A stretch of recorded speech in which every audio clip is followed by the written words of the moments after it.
大家好啦，又係我拎。咁呢，我將嗰個網上買嗰個羊肉粉呢，就自己改良變咗牛肉粉。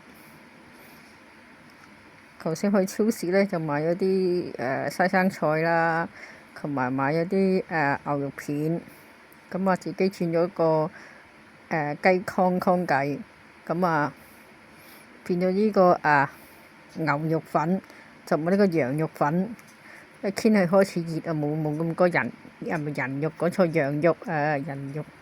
好啦，同埋我唔飲嗰啲唔知咩牌子嘅飲品嘅，我飲呢個健康工房冰糖雪梨潤喉啊。我唔飲啲唔知咩牌子嘅汽水嘅我改良咗呢個牛肉粉